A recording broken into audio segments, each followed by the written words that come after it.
So, some of you super sleuth sudsers have noticed and commented on the fact that my back walls appear to be sweating, especially always during this time of the year. And it really is only this time of the year. And yep, g'day, sniper.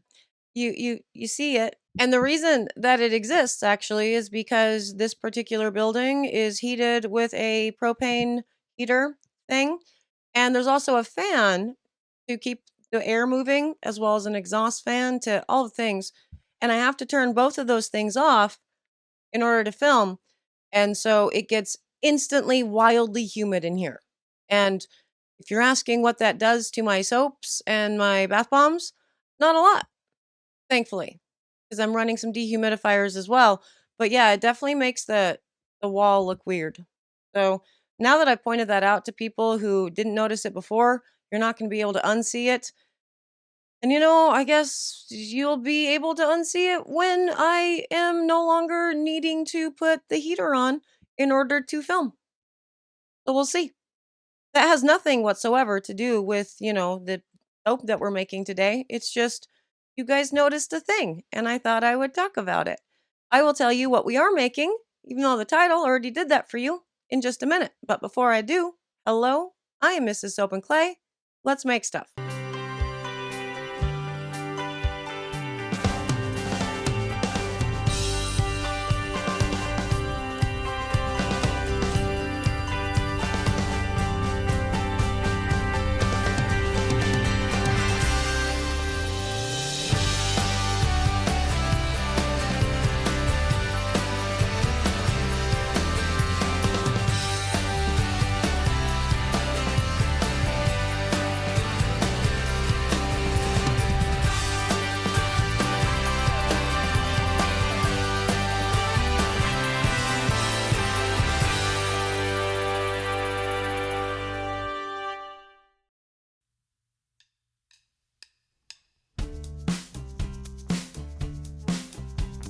How's it going, Sudsers? Welcome back to the channel. You are at Soap and Clay, where we make all the soapy things, and you are here for week 5 of year 3 of Soap and Clay, 365 days of soap, 52 weeks-ish thing? Yes? And we are doing more tea soaps today. We are switching up the recipe, and we are giving more information about how else to incorporate tea into your soaps. Because I do get asked that quite a bit. We've already dealt with the how to put it into your lye water, when you can add it within like the actual batch itself in your traced batters, but how about actually including tea, like the dry versions of tea, into the soap? That's what we're going to do today, and we're going to be continuing on with the design thing that I've been going with these 4 tea soaps. So let's get to the video, and we will see all of that in action and see if I completely manage to mess up this whole design.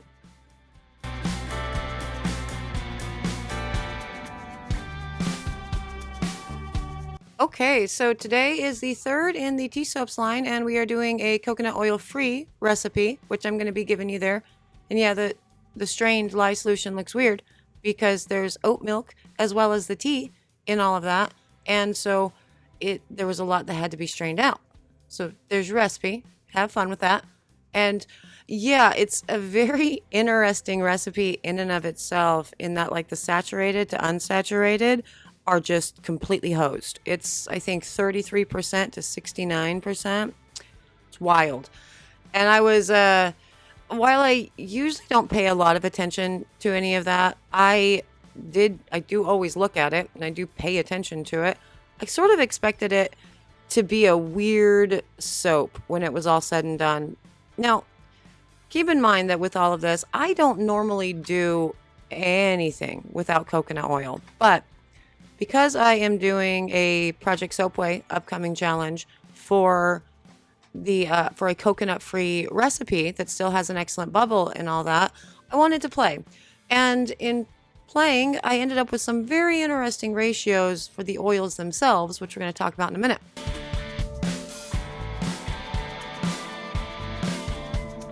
The first layer here, we are doing slanted layers with this guy, and we're hoping to get 4 slanted layers out of it, including the tea, like the actual leaves, fresh leaves, not ones that were in the lye solution, in part of the batter for some interesting contrast. But the first layer here, it went like this immediately.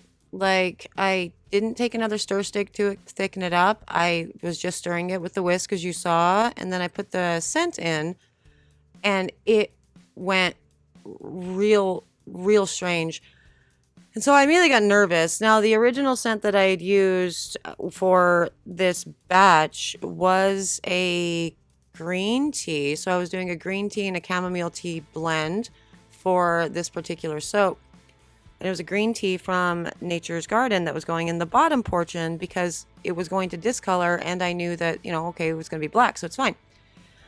And so I didn't know at this exact moment because, again, with the recipe, I rarely work with recipes that are kind of this skewed on the saturated to unsaturated.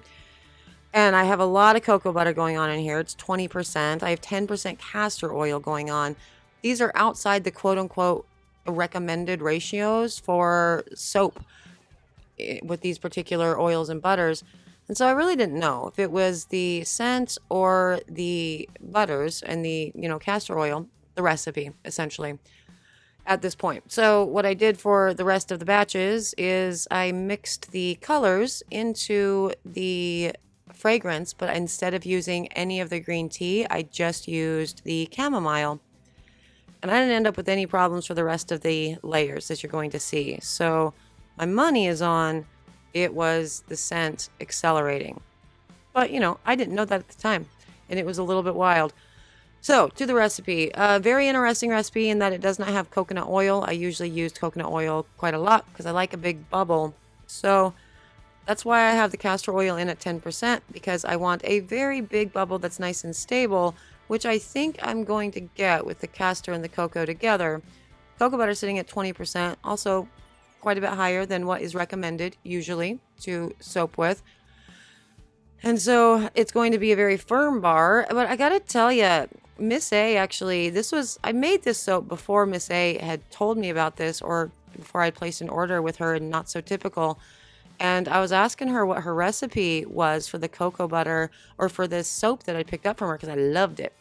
And it was her cocoa butter blend. And so this 20%, I'm thinking it's going to yield a pretty cool lather, do what I want it to do when it's all said and done, just based on what I had seen from Miss A.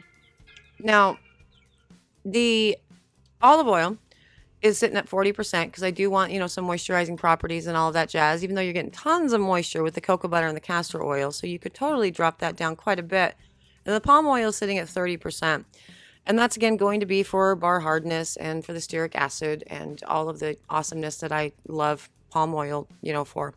Now, typically, a lot of people that do coconut oil-free soap also like to do palm oil-free soap. And so you could substitute babassu in there for the palm. But interestingly, as I was editing this video and getting it ready to go out, I saw yesterday some comments, a thread, in the Discord of people chatting about coconut oil versus babassu versus palm. And, somebody in the Discord had said, well, coconut oil and babassu are so similar that I just assumed the allergies were the same for both. And Miss A from Not So Typical is our exclusively coconut oil free soaper. Like, this is all she does for her line because she personally is allergic to coconut oil, and she does substitute babassu quite a bit. Technically speaking, babassu, palm oil, and coconut oil, they're all from the same tree family, right? They're all palm trees. But I guess we should have a whole video. Maybe tomorrow we'll talk about that and whether or not, the allergens are going to, transfer or whatever, and what you should be looking for. Because that's really not this video. We're kind of talking about how to include tea, and I haven't done that yet. So how to include the tea in the white bit here that I just did, right? I did the white bit, I did 2 tablespoons in total, just in the white portion. And really what you're looking at is about a tablespoon per pound of soap batter to ensure that you get the nice, beautiful look that you're going for, as well as a very light exfoliation. But the tea itself, once the soap is exposed to water, won't start to weep and get all brown and weird, as it does its thing, because that can be really gross for the end user, really.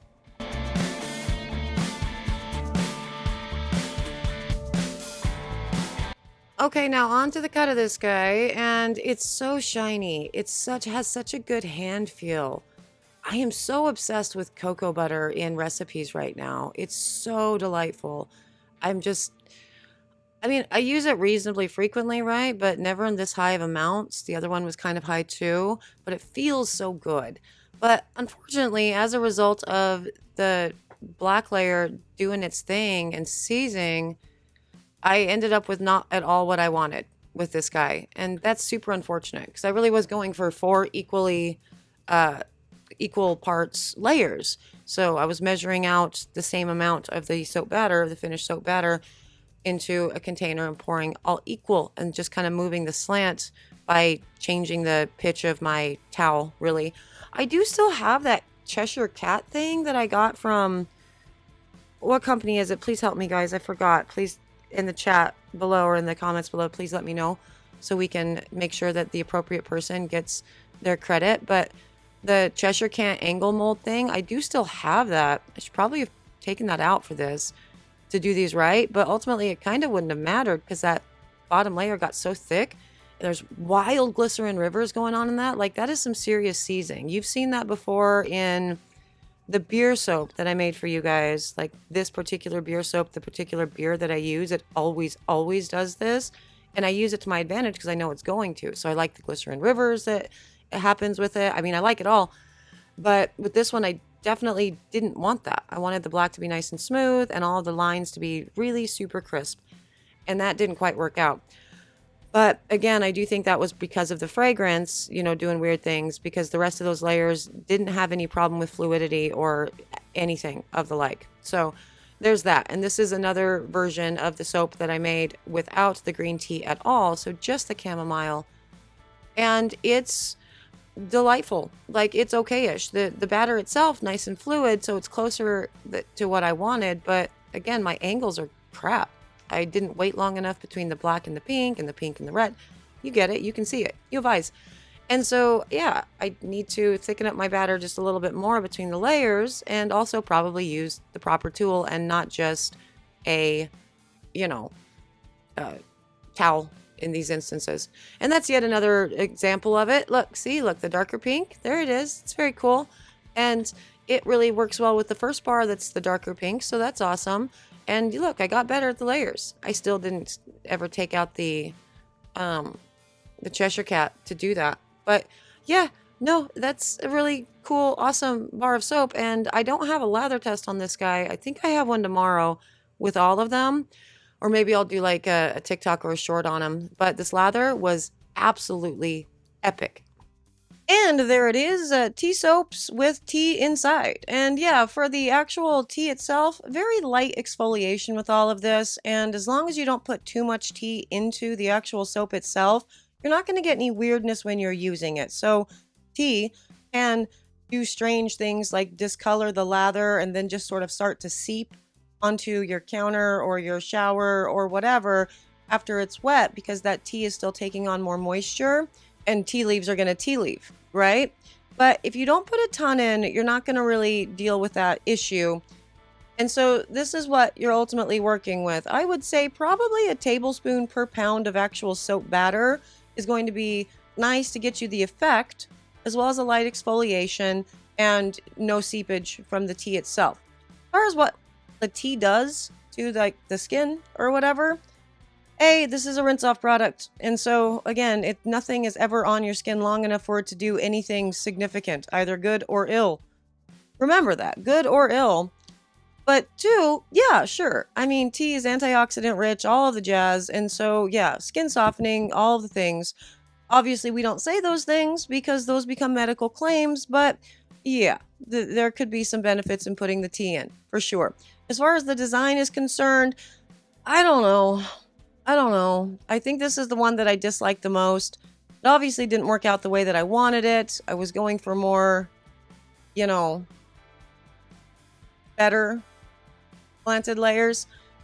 And I'm not good at things, apparently. But this was fun anyway. So, whatever. There's that. And as I said, these are not available at soapandclay.com.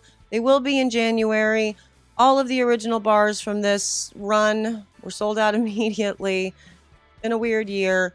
And so, yeah, look for them in a few weeks and you can tell me whether or not you like this design and whether I managed to do better ones with the slanted layers, moving forward. But for now, that's what it is. Thank you so much to the Sudsers. You guys are epic. You keep me going. You keep me sane. You are my drive. I know I say that every day, but I freaking mean it. So I'm going to keep saying it.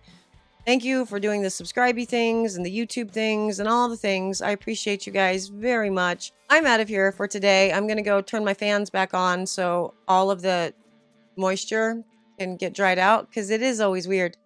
It's only 10 minutes. It's shocking how quickly this gets super humid. But yeah, there's that. I will see you guys all again tomorrow for our last tea soap and then, all of the soaps together. Soapy fun. Bye.